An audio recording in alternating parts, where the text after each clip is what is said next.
Hey Google, play the Flat Earth podcast.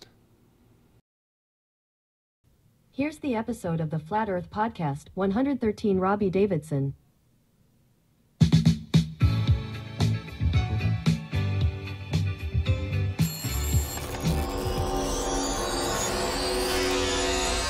right, welcome back, everyone, to the Flat Earth Podcast. I'm Curious Jay, alongside me, Dave from deep inside the rabbit hole. It's been a while. We had a crazy holiday and conference month, but we're back, right, Dave? We are back. I was concerned that maybe you got MK Ultra'd, and we'll be testing that out this episode to see if you still are, Jay. Yeah, no, my handlers allowed me to do another episode. So excellent.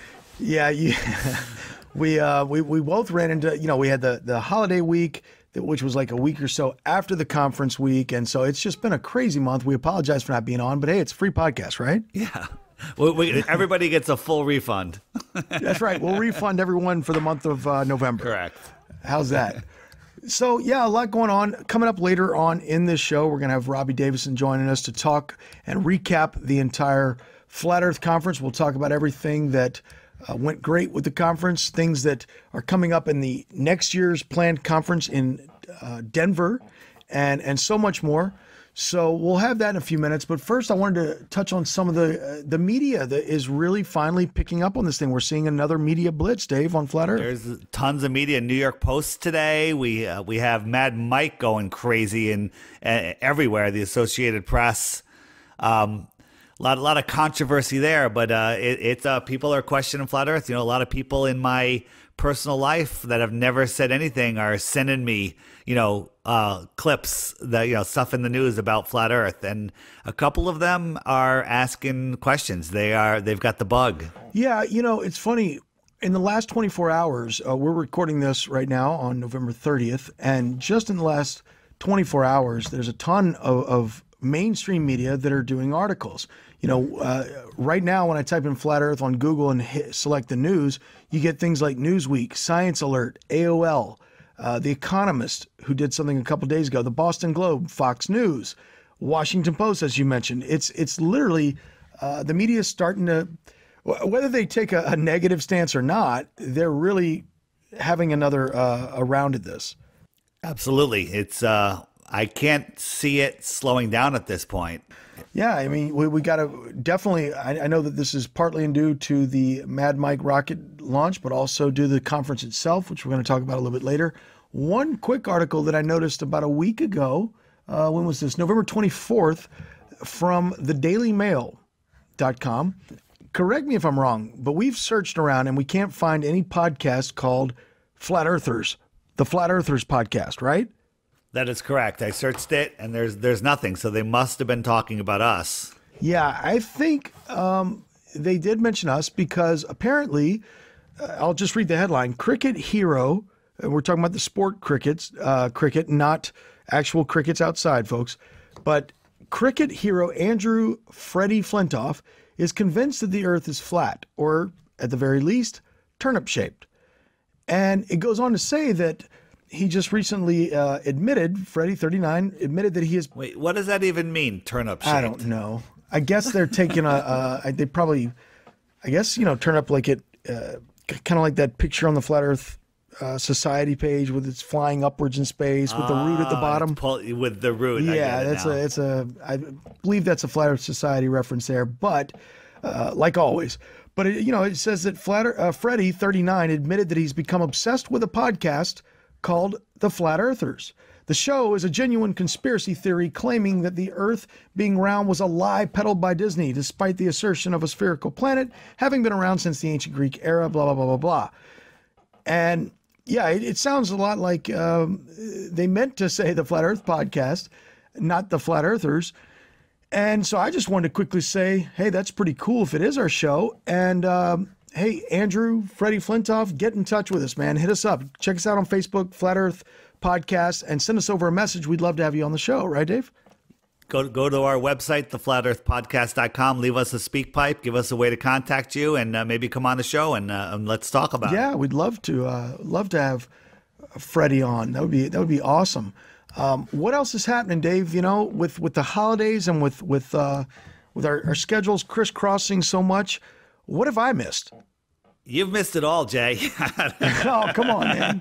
You didn't make the conference. Well, I still listen to Goldbusters the last 2 weeks, so I'm still in the loop. But video-wise, there's so many good videos out there. You really can't keep them. I don't know where to start. Potter's Clay has put out some good stuff. And know who's back? One of my favorites is My Perspective, Rory Cooper.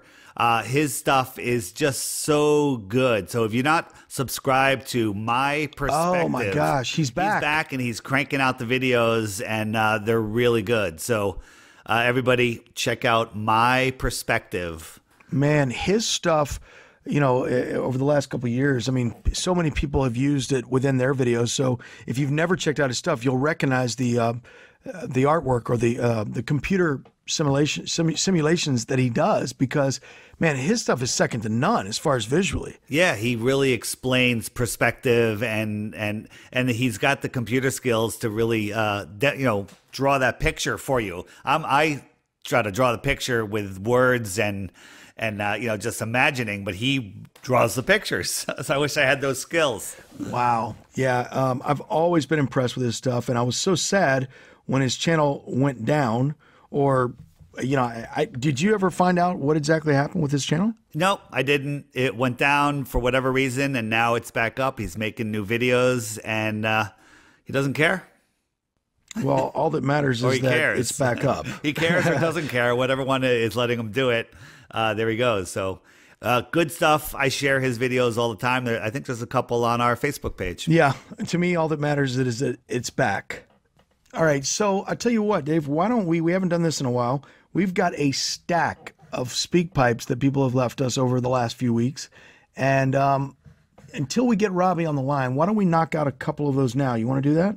Yeah, go for it. Great. So let's check out the first one from Chad Dorsey. Oh my God, Dave, I just heard your interview. Holy crap, you were such a monster, man. Great job. Wow, you just blew their mind, and they tried so hard to knock you down, but it just was not happening. You were like a train, brother. Great job. Wow. Oh my God. Props, man. Props. Great job. Keep it up. That's awesome. So thank God we got that from Corey. That's Corey, the Flat Earth builder. He's the one that builds these tables. He drove down from 29 hours to the conference with a truck full of these tables to sell to people, and I think he got rid of all of them. They're amazing. He made me a giant 200-pound wall clock that he sent to me. It's massive, but he's working on creating smaller tables for next year, stuff that can be easily shipped. And I think people are really going to like them and be able to fit them in their homes. Well, that is awesome because, hold on. Well, that is awesome. And I'll tell you this, now that I've got his email address, Corey, Chad, you can expect an email from me because I also want a clock as well. Wait a minute. Chad or Dorsey Corey? Is his name. So scratch all of that. Corey was the scratch all of that. But that sounded like Corey. Can you play that again? Let me hear that again. That was Corey. Okay, well maybe he sent it from a different email address, but I'll play it again really quick. Oh my God, Dave, I just heard your interview. Holy crap, you were such a monster, man. Great job. Wow, you just blew their mind, and they tried so hard to knock you down, but it just was not happening. You were like a train, brother. Great job. All right, wait. We have to re-record that. No, I tell you what, we're flying by the seat of our pants, Dave, and that's fine. What was his name? His name was Chad Dorsey. So, Chad, if you are in fact Corey, then the message goes to Corey. Corey, I'll be hitting you up for a table. If you're not Corey, we apologize. And Chad, thank you so much for the comment. How's that?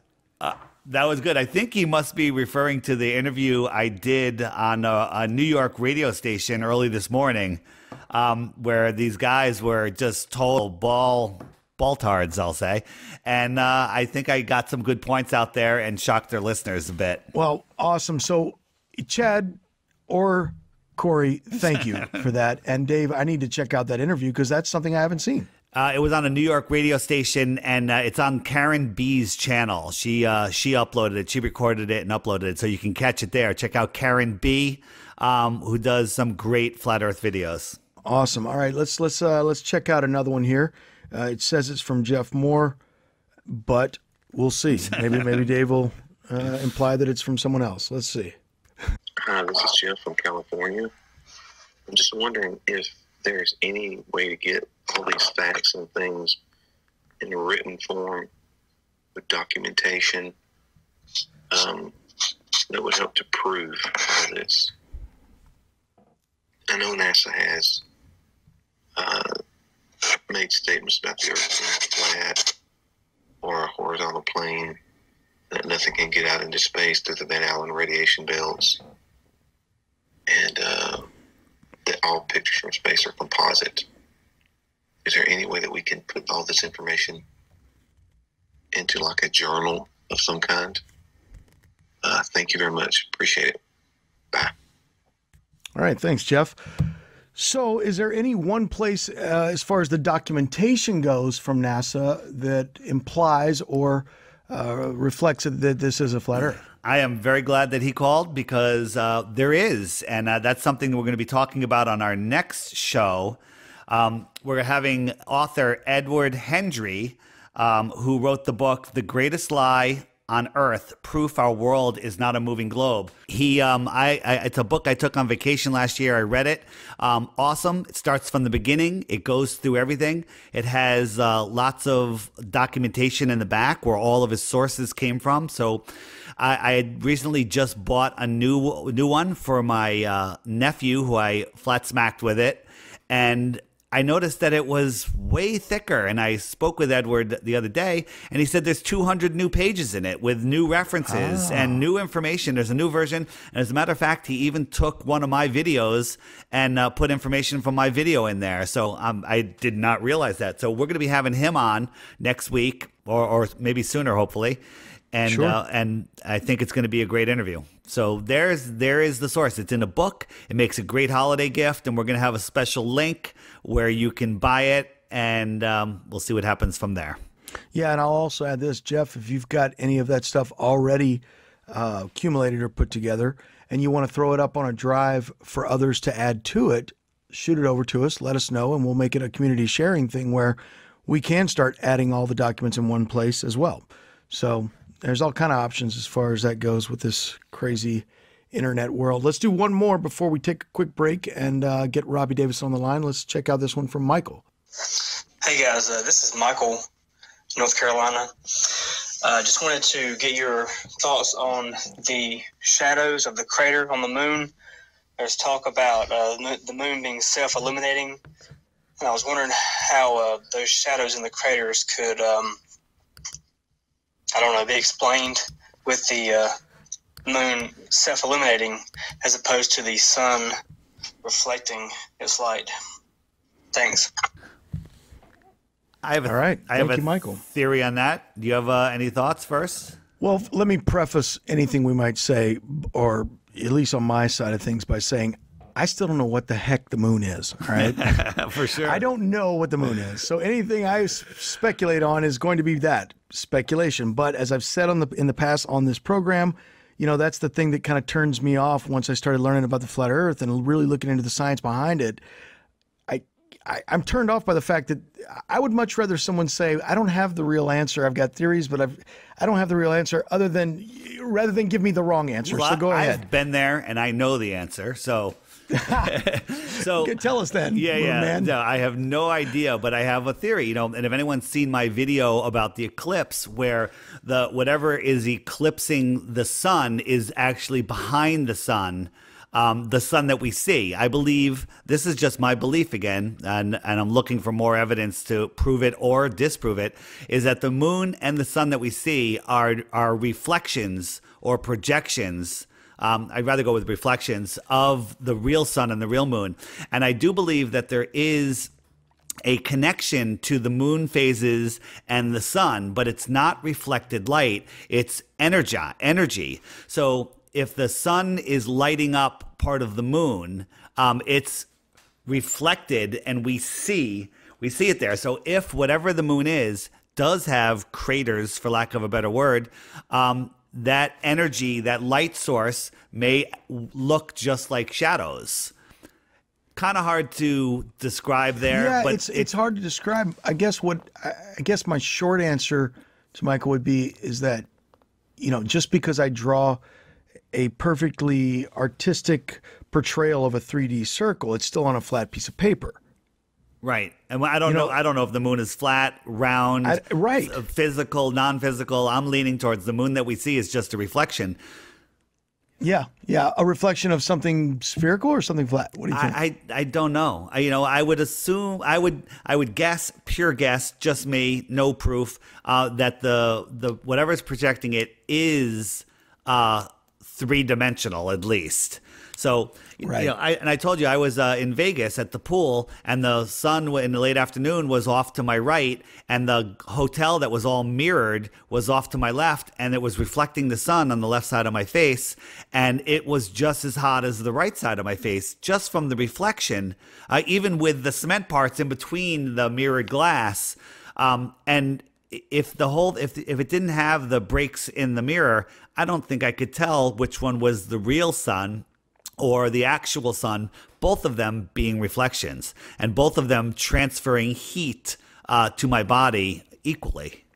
Yeah, and I've said this before when you've mentioned that, the reflection of the sun, my biggest takeaway immediately, my knee-jerk reaction to that scenario is the fact that if we took an actual mirror up into space at whatever the distance to the moon is, right, and we put it there and we aimed it back down here at Earth, you would feel the heat, just like you did off the side of that building.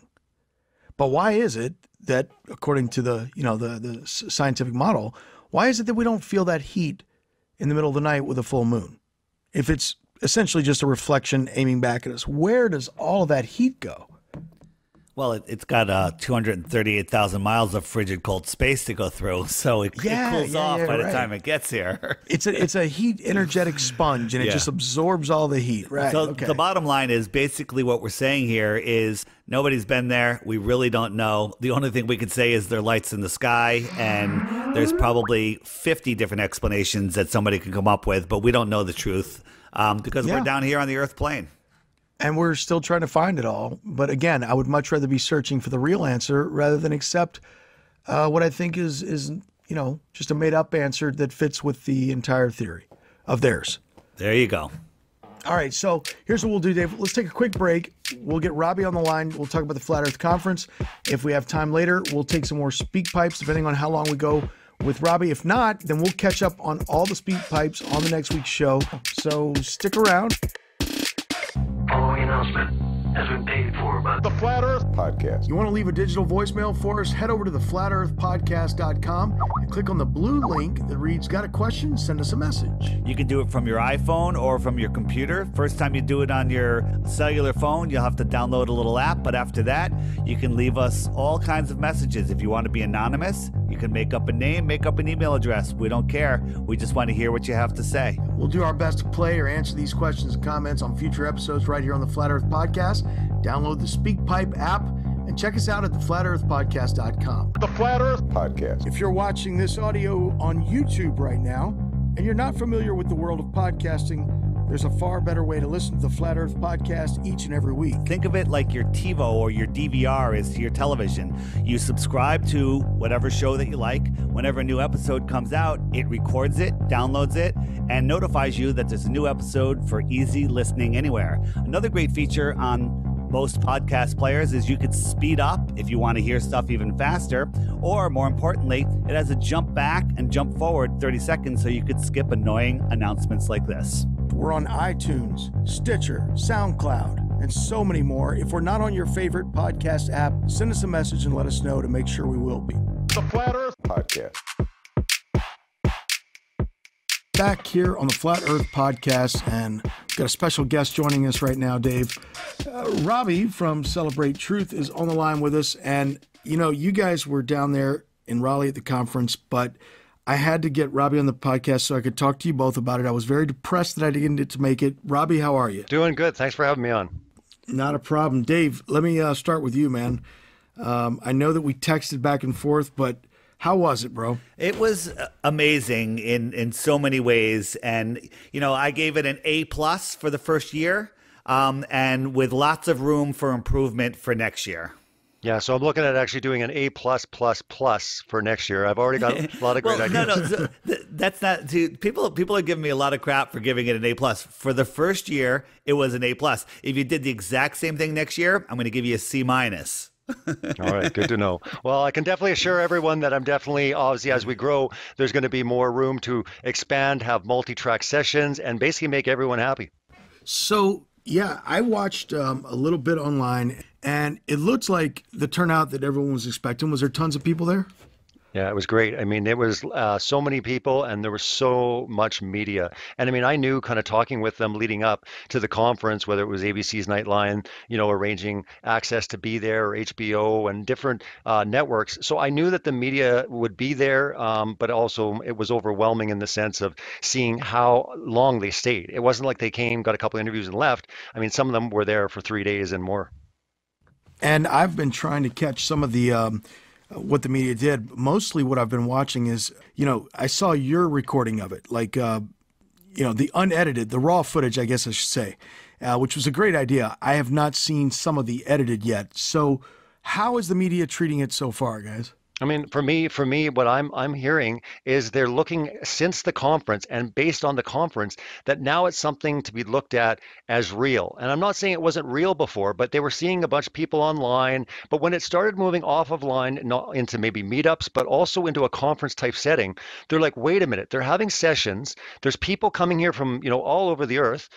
This is something we need to start documenting. So I've been talking to media and they're all kind of looking at it like, wait a minute, we're not just laughing at this anymore, thinking this is crazy. Something must be going on, because how do you get people not only to assemble together, but also, pay money to hear speakers of all different topics and just the level. I mean, being able to provide, my movie premiere for Scientism Exposed 2, to do the award show, just to have an experience for a lot of people. But the media seeing that, they understand that this community is getting larger and it's becoming real, and it's something they can't ignore anymore.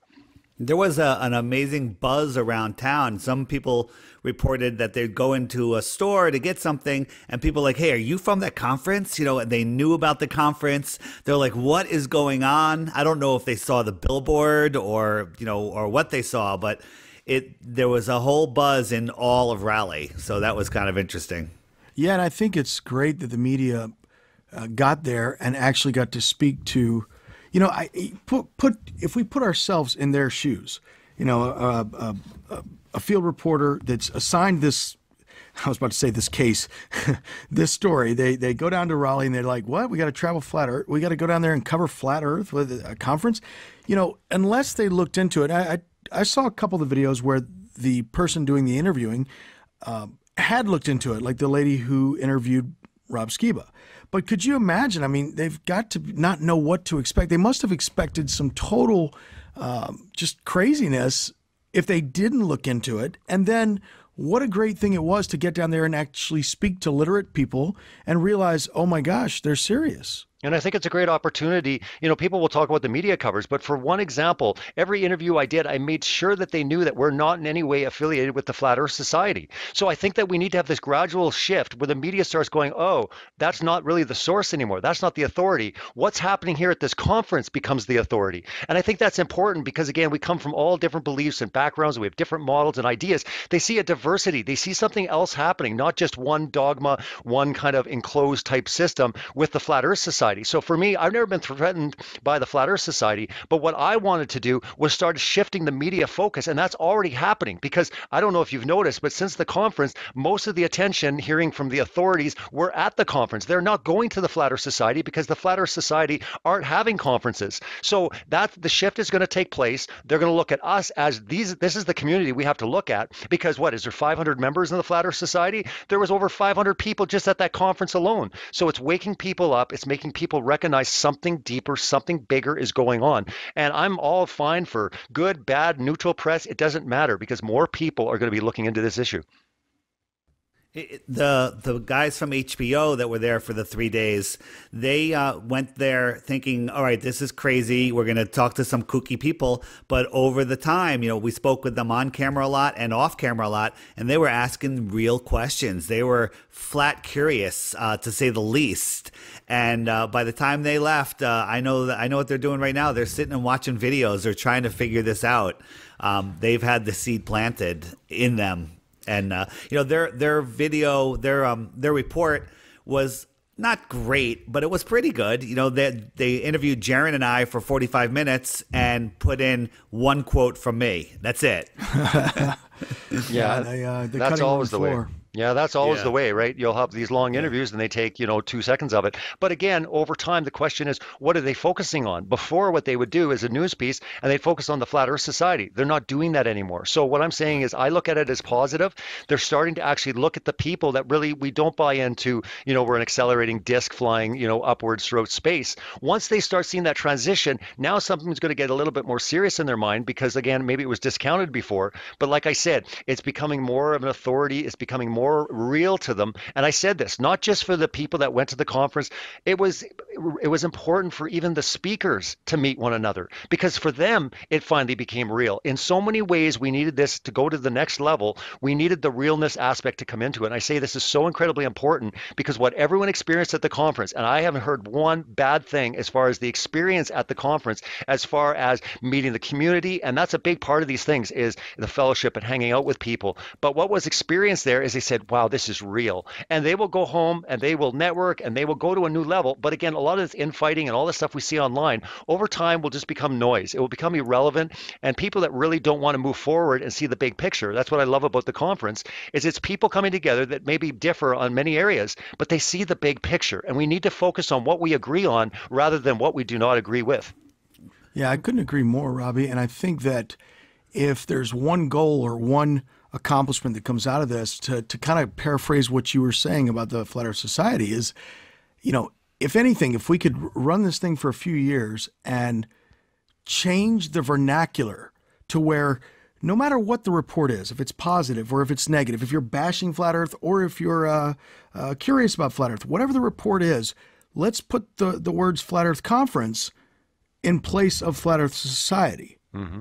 In the general public's vernacular, in their vocabulary. I make sure that whenever I'm talking to the press now, one of the first things out of my mouth is, we're not a flying disc in space. We have nothing to do with the Flat Earth Society. That's pure disinformation. And then I go right into points, what the Flat Earth is. Yeah.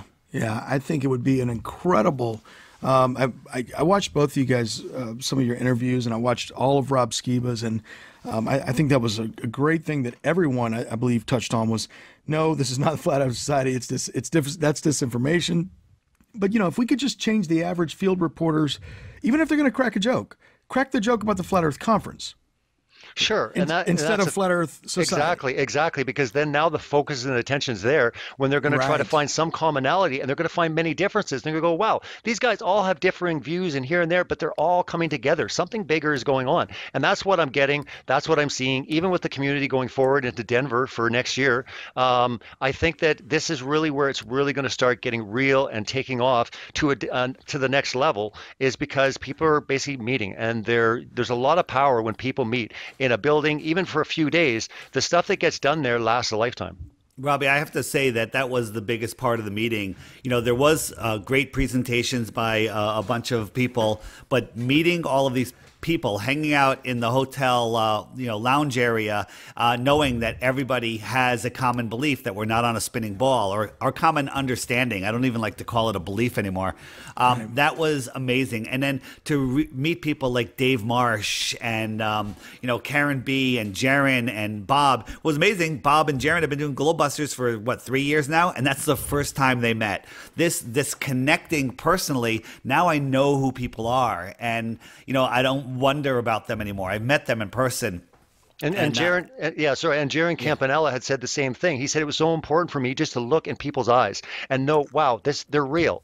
They're not just names behind a computer screen. And to him, it really started changing for him. And I knew that. I knew that the importance for the community, but I also knew the importance for the speakers, because there's a lot of, gossip and fighting that goes on. But I'll tell you, once you've met someone, you've basically got to know them, regardless of what you hear, you can be like, I met that guy. I'm just going to give him a call on the phone. We're going to talk about this. So really, you stop buying into the propaganda. You stop buying into the lies. And really, I look at kind of the majority. That's what's going on online right now. People talk about, they got to send the government in. They got to do this. Government doesn't even have to do a darn thing right now because there's so much infighting. So what is going to help this moving forward is people kind of seeing the community form, the realness, and being able to just look at someone and say, wow, this is real. And that realness really propels someone forward to do some incredible work. And I think that it's going to be important, not just for the content creators on YouTube, but also for the people, what they take home, the people they meet, and what we all do together moving this forward. I want to make a comment about, there's some people there's so many different opinions about the conference, and people are saying, oh,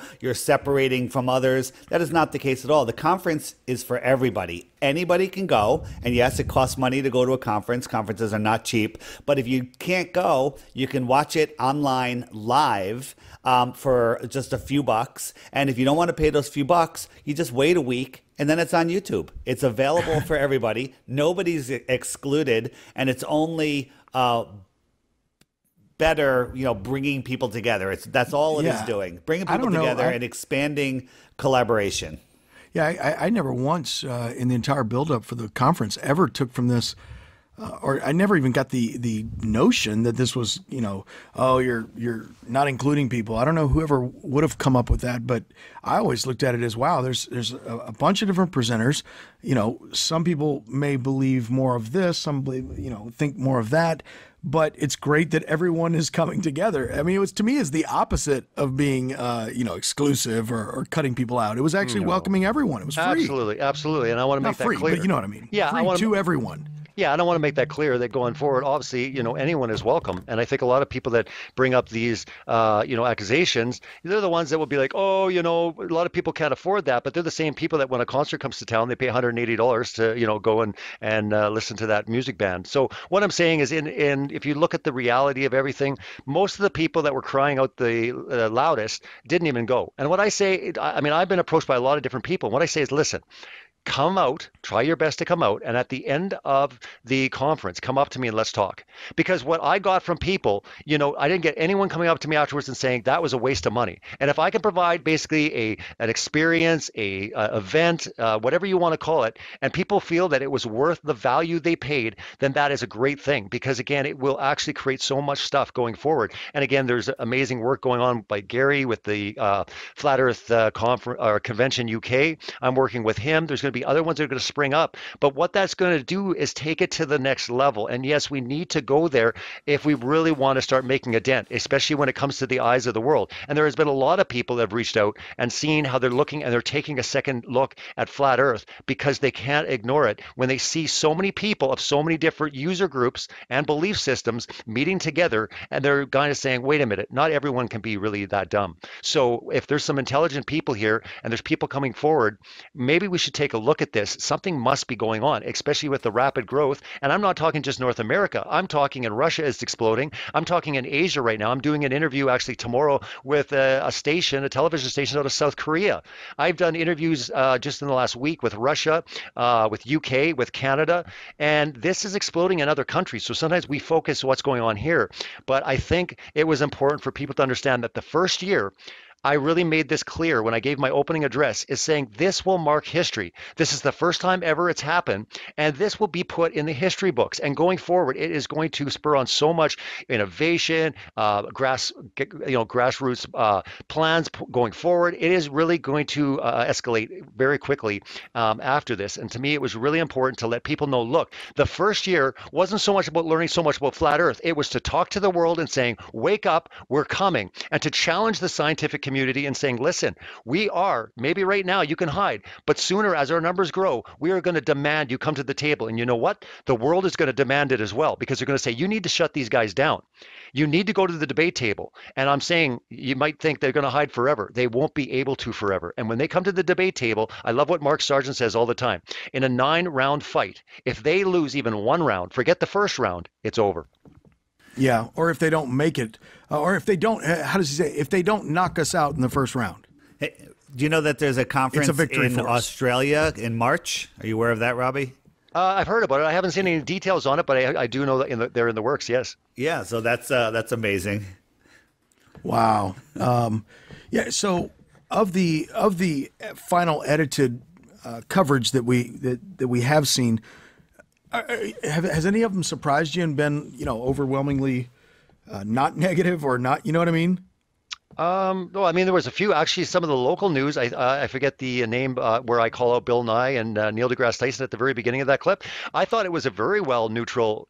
There's not one bad thing in that entire one. That was by a local television crew in Raleigh, but I think, or maybe Cary itself, but they did an actual pretty neutral piece. There was no agenda. There wasn't even anyone silly, unless you say I'm looking silly. But really, all I do is I say, look, I'm calling on Neil deGrasse Tyson and Bill Nye. Come to the table. If you think this is so silly and you want to laugh and drop mics, come to the table. So what I'm doing is I'm in my interviews with media, I'm getting them looking at another news piece, a news piece where why is the scientific community hiding from these guys? If it's so silly and they're saying we don't want to waste our time, it might be fun. We might get a good comedy show. Why don't you come to the table? So at a certain point, the media is going to start saying, listen, you've got to address this. And I think we can use the media to actually add pressure on the scientific community to come to the table. Robbie, they don't have time for a meeting of the Flat Earth Society. Oh, yes, but we're going to ask them to have time for the Flat Earth Conference, and soon. Didn't Neil make a comment not long ago saying, you can bring up this or this, but if you want to talk about the Earth being flat, it's beyond the realms of even giving it a minute. That's what he's trying to float out there. So that's not going to last for much longer. Sure. And the question to you, David, how much time are you going to actually focus on spending time on a floating disc flying upwards through space, right? So my point is, yes, I understand that, but the logic is going to change here soon, and they're not going to look at a big pancake disc flying through space. They're going to look at something brand new, and it's going to have to be addressed. Yeah. So for the 2018 conference, if you got your dream list of things that you could do differently or add in addition to, give us some of the ideas you're floating around or you're brainstorming for 2018. I mean, it's not really even a wish list. Like, how could I have done so much better? To tell you the truth, I was actually feeling incredibly good about the conference. I mean, David talks about, as a first year, I mean, I had many people saying, I've been in the conference scene for many years. I've never seen something so well, especially for the first time. I can only improve. And what I do, even with my documentary films, is I try to wow people even more so. Most people say, I can't see how you could top that. And I'll top it. And I'm telling you right now that Denver will be topped in magnitudes. And the only reason I'm doing that is I'm basically fine tuning and listening to the community. But really what happens is when you grow larger, you can just appease more people. So rather than putting them in a position, one thing I say all the time is if you're not for the Bible, flat earth and the Bible, well, then you're going to have an alternative to go to see, David Weiss talking about the metrics of, the sun or whatever. All I'm saying is I will provide an option that if you don't want to go to a Bible session, then you can go to a scientific session.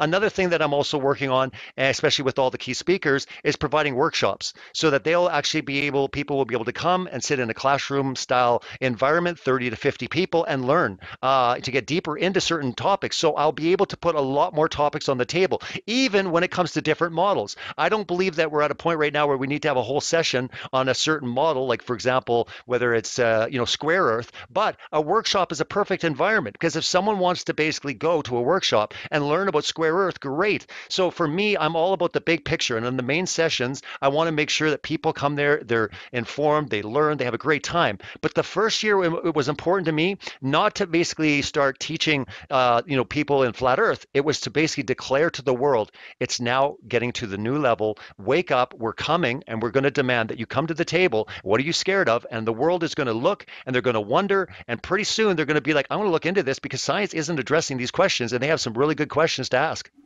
I think that's a great assessment, Robbie, because for me personally, what I was seeking when I, as you know, I went online, I think it was right after the VIP. I mean, I got in there really early and grabbed 2 tickets, wasn't able to go, but my intentions for going were not, hey, I'm going to go to this conference to session it up and learn something new. It was to like you guys mentioned, to meet in person, David, yourself, Jaron, and all of the other people out there from all different walks of life that are into this, and then also to make the statement to the public of, look, look at us. Here we are in numbers. This is for real. And to moving forward, yeah, you want to let's do sessions, let's do whatever. But I think you hit the nail on the head, Robbie. I mean, you accomplished exactly what I was hoping to get by going. Yeah, and I mean that was something that was really important to me. And again, it wasn't even the sessions and having the speakers. To me, it was meeting. I knew that when also this took place in a large capacity, things would start changing, not just with the community itself and not just with the people that are the content creators out there, but it would also help with the way the world looks at us, deal with us, and even the media. And I'm already seeing that transition. But for me, I know a lot of people are really optimistic and they think, that the whole world's going to know in a couple of years. I'm more of a realist, and I think that this is a strategy we're putting in place. It's a multi-generational strategy. But even if I'm wrong, I'll be happy to be wrong if everyone comes to Flat Earth in 5 years. I'll have no problem admitting and apologizing. But really what I see right now is we have to be strategic. We've got to look at this, and it's a long haul. But we can be strategic, like I said, at the very first. Let's just start getting the shift off Flat Earth Society and on to great content creators that are actually providing reasonable answers, not ridiculousness like we're a floating pancake in space. So let me ask both of you this. Did you guys, I know, Robbie, you were probably slammed busy, but did you get to see most of the presenters? I mean, when I was there, it was actually funny. I didn't see anything. Okay. It was Right. like I was going a million miles an hour. I was having the time of my life. I wanted to meet people. I wanted to make sure that at least every single person at once I got to meet in person, just to be available, meeting all the speakers and having times with them, my security team. And I really, wanted to make sure that the speakers were looked after, that also people knew that there was good security in place. I was looking at every aspect of this. So for me, while that was happening, I knew I could sit back and relax and enjoy it. But that was the time to make sure that everyone was good, and that because a lot of people were watching it, not just the people in the community, but also the world. And I really wanted to present an image that it was like, what, we're proud to be part of this because it's professional. It looks good. It's something that I'm proud to actually associate with. And I knew that was important, especially when you have all these different varying beliefs and different personalities, that when they saw that, they were like, wow, this was something that I'm looking forward to growing with, because again, it's done right. And really, sometimes all you have to do is do something very professional. I've had so many people reach out to me based on the quality of some of my documentaries where they're like, I didn't pay attention, but when I saw the caliber and the quality of it, I started listening. So sometimes quality really helps draw in the world. When all of a sudden we start emulating what we're seeing on television or the major networks, if we emulate that work and it comes to conferences and meetups, and we have business people and we have hippies coming, all different walks of life, they're like, this is attracting a lot of people. Maybe something else is going on. Maybe we should document this. Not to mention, not just the media. I don't know if many people know this, but there were social scientists. There were people that were interested in the community that came to learn. They want to see what makes us tick. They want to see if they can find certain things out, which is fine, because what they're going to find is we can't find out any commonalities in the sense of we can't put everyone in a box. They're all different. What is going on? Everyone's different. Yeah. What is going on? And I tell people in every interview, I make this clear with any interview I do. There are three types of people that come to this. You've got the scientific-minded people that don't care about religion or conspiracy. They just want the true empirical science. You've got the religious people, and you've got the conspiratorial people. But I never want the media to go away thinking this is just one big conspiracy. I don't want the media ever going away thinking it's just one religious cult. And I definitely don't want people to. So I say, listen, it's very clear, and you should write this. And it has been written in the articles that I've seen come out. When I made this clear, it comes out in the one that I did for Global News Toronto that just came out. They make it very clear that there's three major groups that are coming to this. And you can't just say it's religious. You can't just say it's a bunch of tinfoil hat wearing people. There's true people out there that don't care about either. They want the true science. They want to find out the reality of our world using the true definition of science. I think it's so important that, that the media finds out that, no, you can't paint this group with one brush. We're not all tinfoil hat guys. We're not all conspiracy guys. We're not all religious, whatever. You can't paint us all with one brush, just like we couldn't say that every news reporter asking questions, we can't paint you guys with one brush, can we? Exactly. And when they see that, it really opens up the doors. But yet we can, actually. Sure. I hear what you're saying. But yeah, I just think that's important because the media love to basically just put everyone in a box. They do it all the time. You see it everywhere. But this one is making them scratch their head a little bit because they're not seeing it anymore. Yeah, that's awesome. Dave, did you get to see most of the presentations while you were there? I think I saw almost all of them, and it was fascinating. You know, some things will be adjusted next year, and it was just an amazing presentation. I enjoyed everything. I took the parts that I liked, and I left the parts that I didn't like. So, just personal fave, like what? Who in your opinion was like you were right on page with them and just knocked it out of the park? You know, Iru and Jaren were, you know, they're my favorites. Shocker, right? You know, yeah, shocker. Jaren is just so heartfelt. You know, he had this whole presentation ready to go, and at the last minute he ditched it because he felt it was just like his videos. So he just spoke. He stood up there, put his hands on the podium, and spoke from his heart. And really, he has a goal to expose NASA by the end of 2018, and I actually think that's a possible goal. The way things are going, as long as, you know, communications don't shut down for any reason, I don't see why that cannot happen. No, that wouldn't surprise me at all. I mean, NASA to me has in the last 2 years has lost so much credibility with so many people. And it's just one of those things that where I think of it like the genie in the bottle deal. It's like this isn't something you can put back in the bottle, sweep up under the rug. And I know Robbie says, you know, of several generations to bring flat Earth completely out. But if there's a way to get the masses to see the deception of NASA, that's not a hole in the dike. That's basically blowing up the dike. Yeah, that is. That's sinking the ship right there. Following announcement has been paid for by The Flat Earth Podcast. Looking for a great Christmas gift idea for friends and loved ones, or just a way to spread the truth about the flat Earth? Head over to theflatearthpodcast.com and click on the link that brings you to the book, The Greatest Lie on Earth, Proof That Our World Is Not a Moving Globe by Edward Henry. Right on the webpage, we have an image of the book there. If you click it, that'll take you to Amazon, right to the book buying page, and you could buy it there. Also, any other shopping that you're going to be doing this holiday season, if you use that link, Amazon will be forced to give a few % of their profits over to Jeranism so it can help expose NASA and the truth about the flat Earth. The Flat Earth Podcast. If you're a fan of the Flat Earth Podcast and you want to help us out, here's something simple you can do. Just find the page for the Flat Earth Podcast on iTunes and leave us a review. You can leave us a star rating and a short comment summarizing why you enjoy the show. And these reviews will help our iTunes review average. So head over to iTunes and leave us a quick review. Tell us why you love the Flat Earth Podcast. The Flat Earth Podcast. If we can at least get everyone, like you said, I think NASA's a great idea, because if we can get everyone questioning the moon, and again, you remember this process doesn't happen overnight for a lot of people, but if we start cracking the foundations on the moon landing, it opens up flat Earth 100%. Robbie, we can't go to the moon. We've lost that technology, and it would be too painful to recreate it. And we've already been there, so let's just go to Mars. Bingo. There you go. You know, I think one of the things that I put in the Right Now video early on was, right now we should all be Googling NASA bubbles in space. And the point of that is like, you know, Jaren and Dave are saying, is that I really think that is the tip of the iceberg, but it's not only the tip of the iceberg.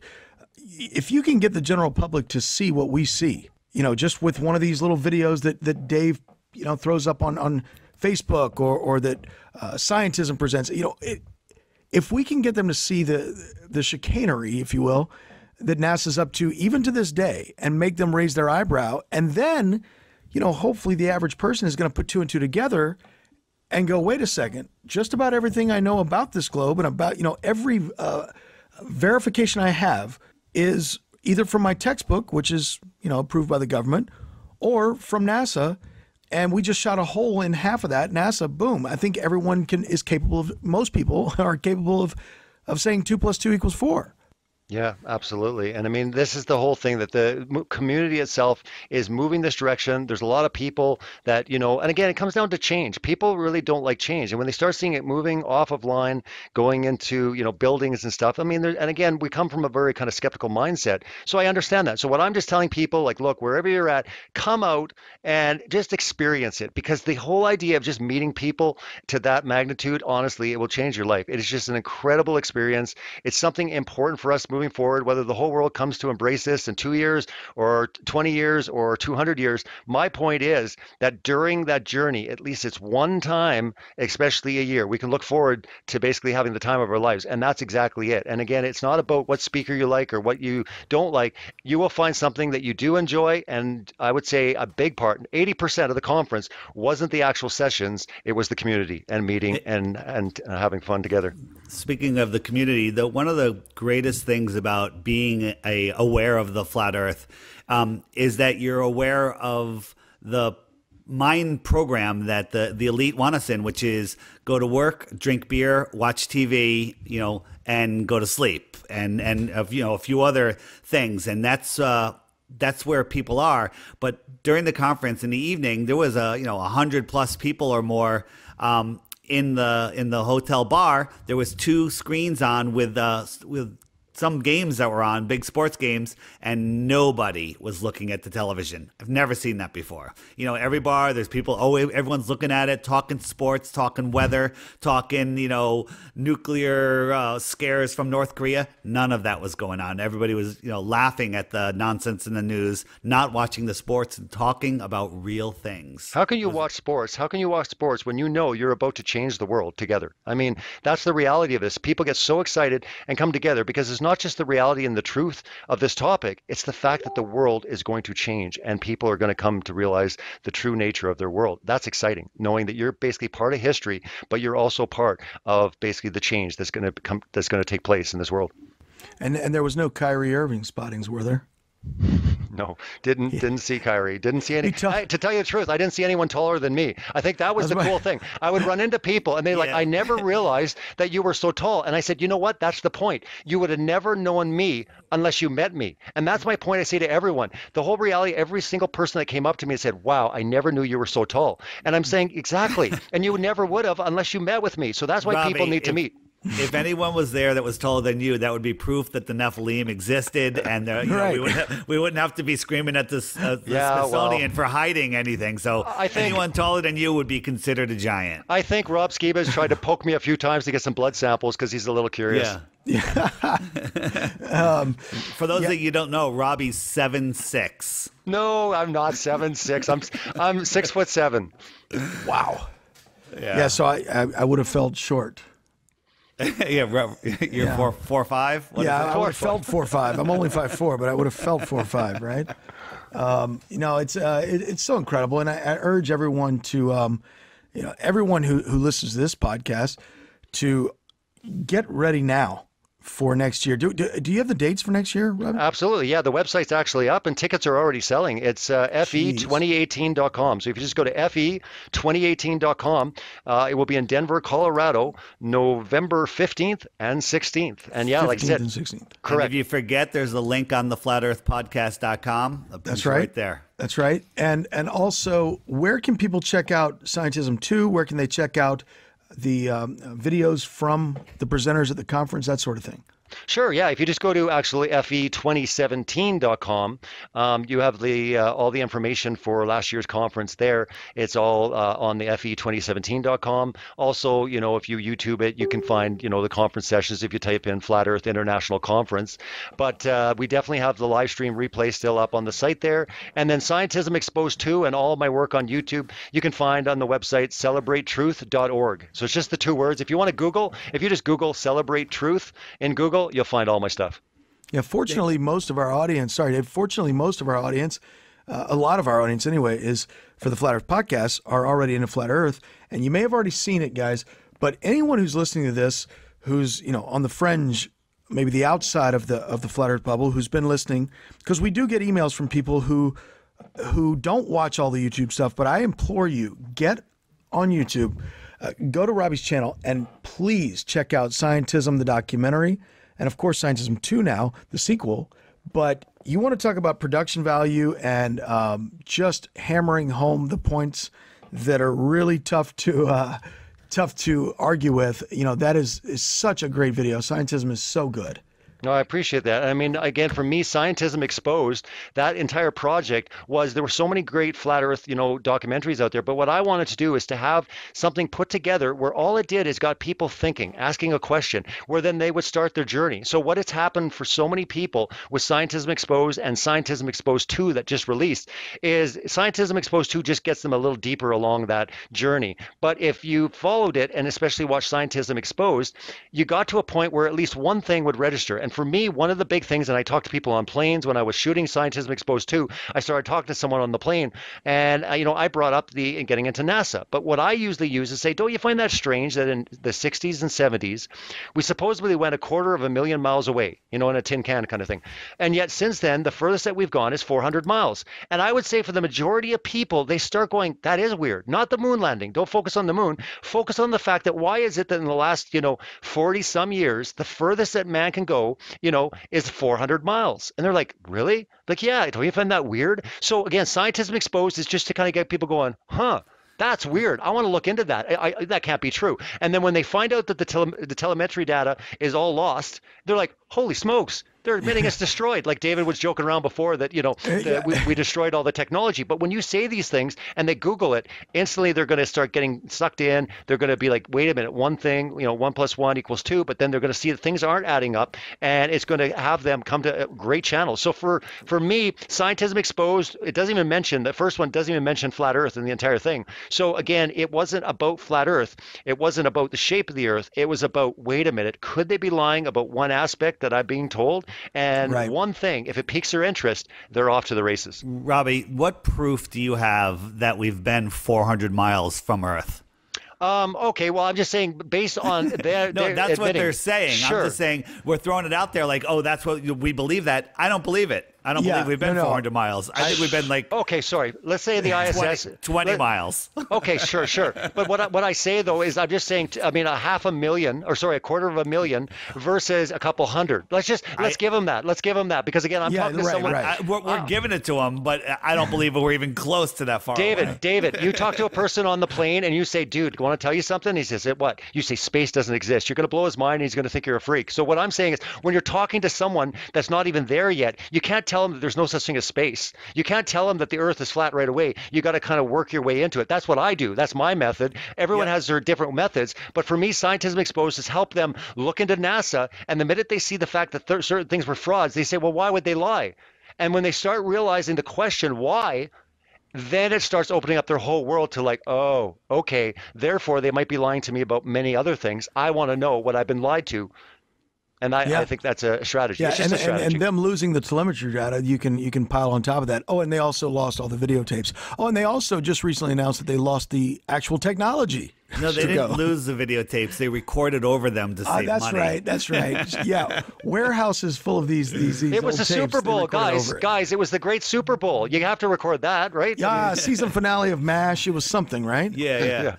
Hey, Robbie, before we go, I want to talk about the conference next year, and you have a list of speakers with more to come. I'm sure that you have some ideas of some other speakers, but I'm sure that there's some other people that are going to pop up out of the woodwork that may be something that you want to have at the conference. How do people, if somebody thinks they have something of value to bring to the conference, how do they approach you and get your attention to take a look at what they want to do? I mean, at this point, the people, obviously for me, it's important that I get to know people. So it has nothing to do with I'm picking certain people or being favored, to certain individuals. What I'm saying is I've been, in the community now for 2.5 years. I've sat back and I've watched really good, genuine characters. I've seen the work that people have done. So for me, I'm open and willing to talk to anyone. I want to get to know you. I want to see what makes you tick. Let me start watching your videos. And again, I want a great diversity going forward. So again, there's going to be more opportunities going forward because maybe, it's not a main,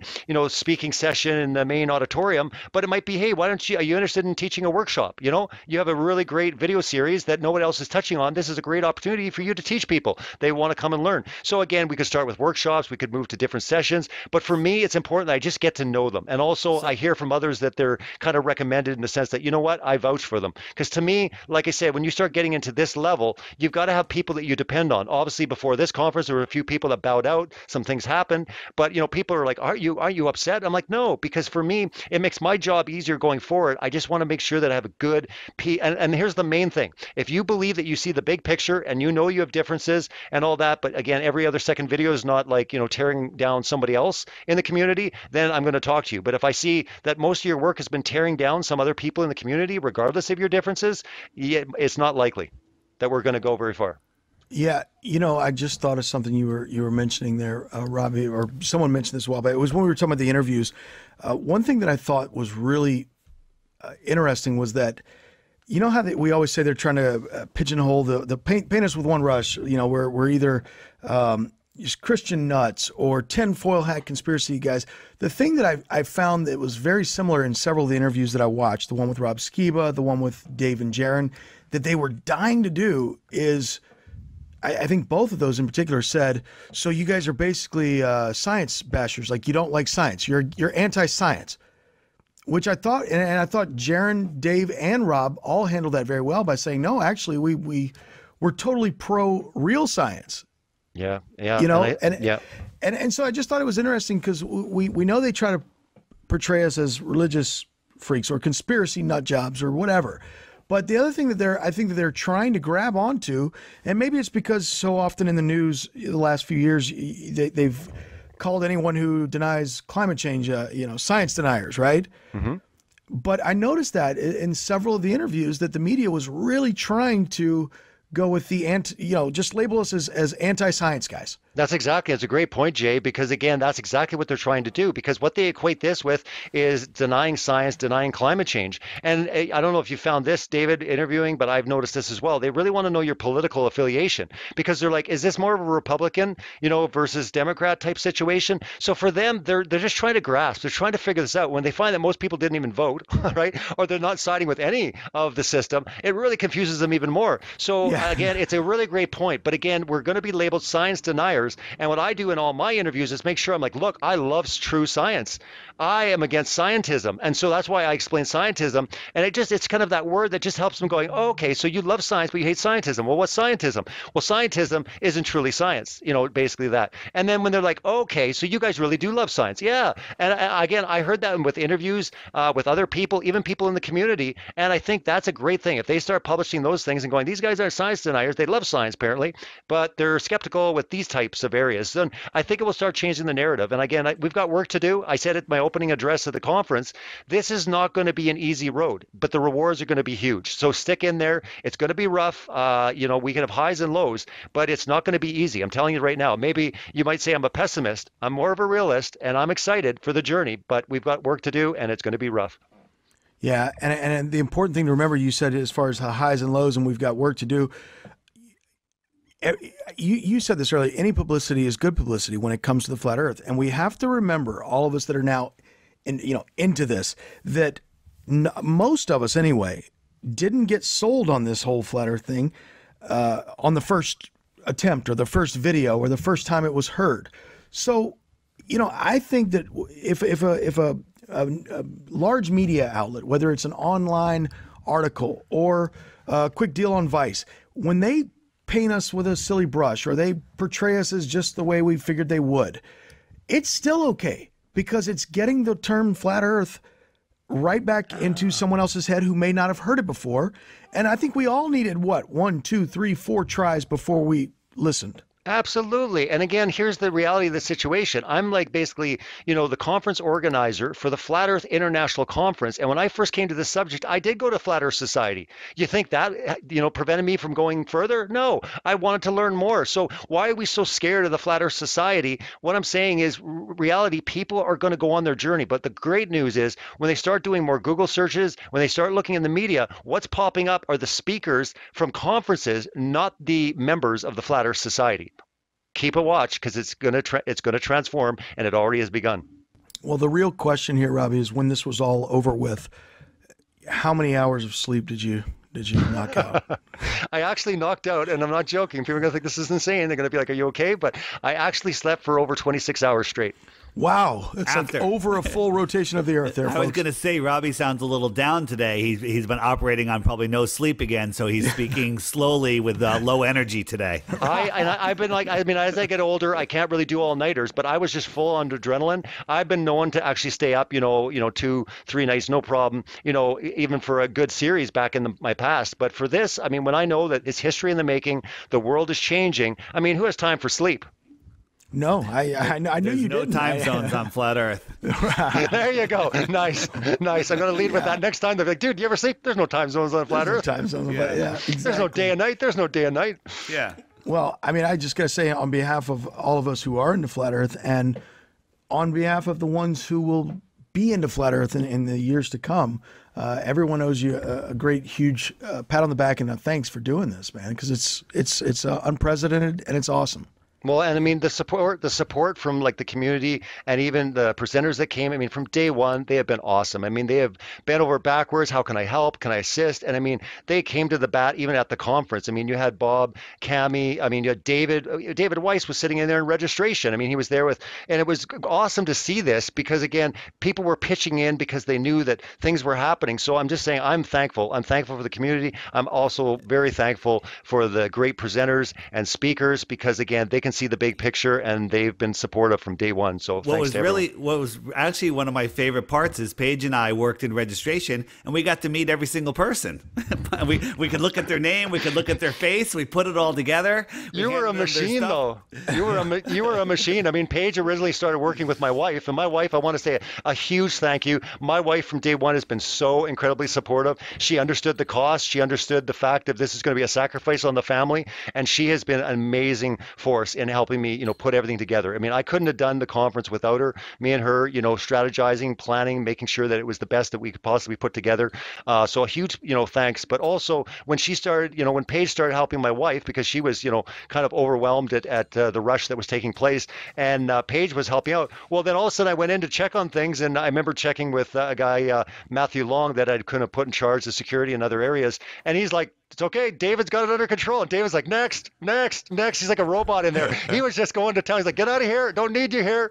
He's like kicking me out of registration. So I'm like, great, bye, see ya. But anyways, big thanks. Thanks so much, David. And thank you so much to Paige for all her help too. Yeah, it was a team effort. Good times. Well, effectively, guys, this discussion has made me depressed once again about not going. Tell me you're going to come in Denver. Tell me that you're actually going to book now. Yeah, he told us he was coming last year and he didn't come, so you can't trust we want a commitment. Says. We want a commitment on air. We got to get at least a 90% sure commitment here. Well, on 90%, I can give you that. And that's, pretty much what I was given for 2017 because my job that I work currently, it's like almost like being on call. You know what I mean? It's like, it's not a deal where you ask off certain days or that sort of thing. So it was like really right up to the last second. I think it was like Monday or Tuesday prior that I finally got the schedule that covered Wednesday, Thursday, Friday. And I was like so crushed. Man, I was just, it really took my steam out. But, I'm actually going to, if I'm working for the same company doing the same thing next year at this time, I might actually step up and have a family event to attend or something. Well, it'll be great. The day that we actually do get to meet at some point at the conference, it'll be amazing. If it's not Denver, if it's not Denver, it will be 2019. At some point, I'm sure that we'll meet in our journey.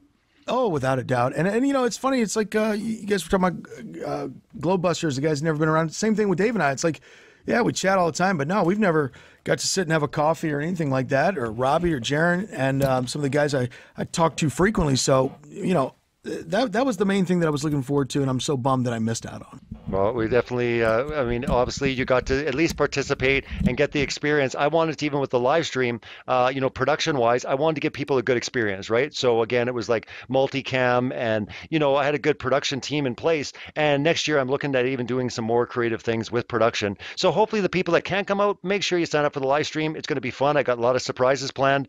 And hopefully that will be the next best thing and you'll feel part of it. And hopefully we can actually include more things to make you feel more involved something closer to the community if you can't get out. But we'd love to see you there. Awesome. All right, Robbie, thanks for coming on, and thanks for putting the conference on, and thanks for all of the great work you put out there. It's making a difference. No, well, thank you, and thanks for having me on. And anytime you got anything to spread to the community, please, you're always welcome right back here on the Flat Earth Podcast, Robbie. Appreciate it. Thank you so much. All right.